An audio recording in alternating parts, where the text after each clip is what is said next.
नमस्कार मित्रों, मैं शिवम और आप सभी का स्वागत करता हूं समृद्ध दर्पण न्यूज में। बात करते हैं आज ग्राम पंचायत और प्रधान के कार्यों के बारे में।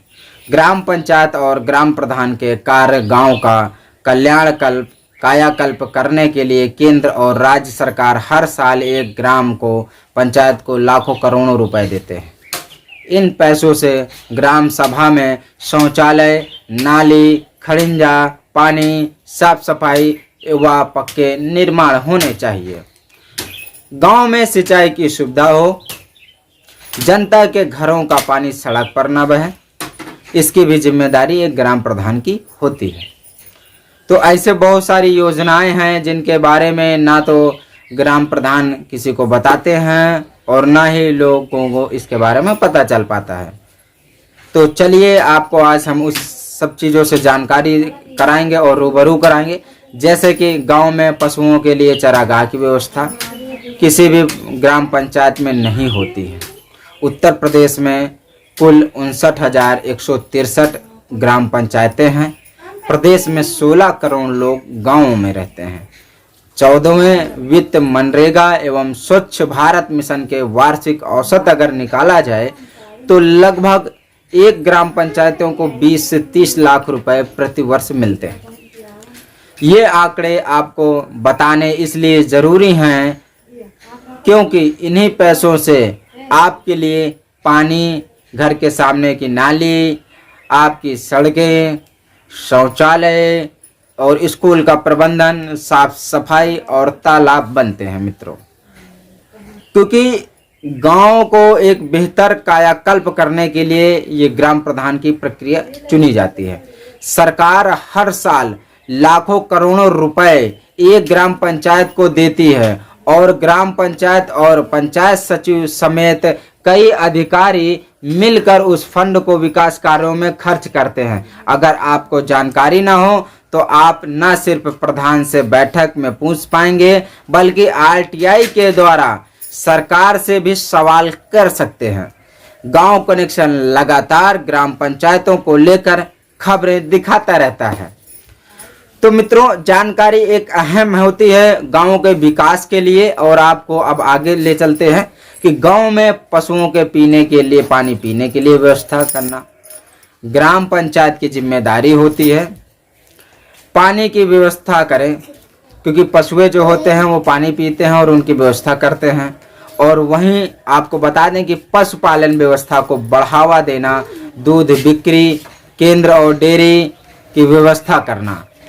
ग्रामीणों के क्षेत्रों में पशुपालन कमाई का एक जरिया होता है, लेकिन पशुपालकों को दूध की बिक्री की समस्या होती है।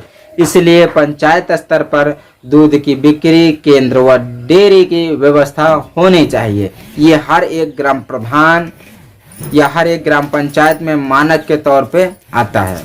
और अब आगे आपको बता दें कि उनका भी उपचार कराना भी पंचायती राज के अंतर्गत रखा गया है ताकि पशुपालन ज़्यादा फायदेमंद हो।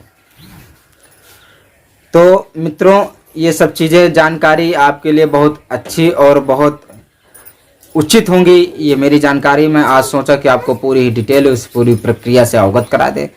सिंचाई के साधन की व्यवस्था, किसानों की फसल की सिंचाई के लिए सरकारी ट्यूबवेल की व्यवस्था, नहर से निकली नालियों की सफाई का काम भी ग्राम पंचायत को देखना होता है।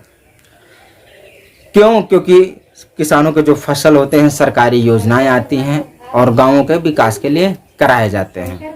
गांव में स्वच्छता बनाए रखना, ग्रामीण क्षेत्रों में नाली साफ सफाई, गांव में दवाइयों का छिड़काव और एक साथ एएनएम आशा बहू टीका लगा रही हैं कि नहीं लगा रही, ये भी देखना होता है। तो एक ग्राम प्रधान को इतनी सारी जिम्मेदारियां होती हैं। गांव के विकास के लिए बहुत सारी छोटी छोटी योजनाएं होती हैं जो गांव में सार्वजनिक लोगों को बताना पड़ता है।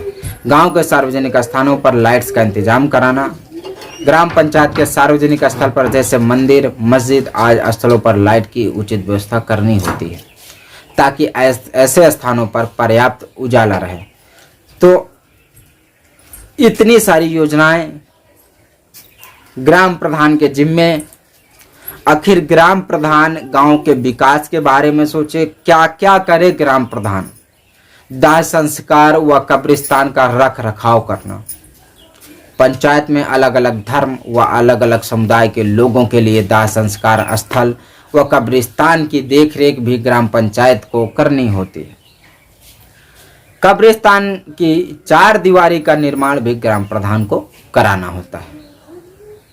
कृषि प्रोग्रामों में जो कृषि केंद्र होते हैं उसमें भी हिस्सा लेना एक गांवों की अहम भूमिका होती है। गांव में खेती किसानों को बढ़ावा देने के लिए समय समय पर किसान गोष्ठी कराकर नीचे होती है ताकि किसानों को नई नई जानकारियां मिलती रहे। तो बहुत सारी योजनाएं हैं मित्रों, बहुत सारी जानकारियां आती हैं, किसी अभाव के कारण लोगों तक नहीं पहुंच पाती। कृषि को बढ़ावा देने वाले उपयोग को प्रोत्साहित करना। अगर कोई किसान कृषि के क्षेत्र में नया प्रोग्राम करता है तो उसे प्रोत्साहित करना चाहिए जिससे दूसरे किसान भी जानकारी ले सकें। गांव में प्राथमिक शिक्षा को बढ़ावा देना। गांव में बच्चों को बेहतर शिक्षा देने के लिए, जैसा कि विद्यालय एक ज्ञान का मंदिर कहा जाता है, और बच्चों को उचित शिक्षा देने के लिए समय समय पर जागरूकता रैली निकालने, घर घर जाकर लोगों को शिक्षा का महत्व समझाना ताकि वो अपने बच्चों को विद्यालय भेजें और बच्चे शिक्षा ग्रहण कर अपने भविष्य को सुनिश्चित करें कि हमें भविष्य में क्या करना है और किस क्षेत्र और किस डायरेक्शन में उनको जाना है।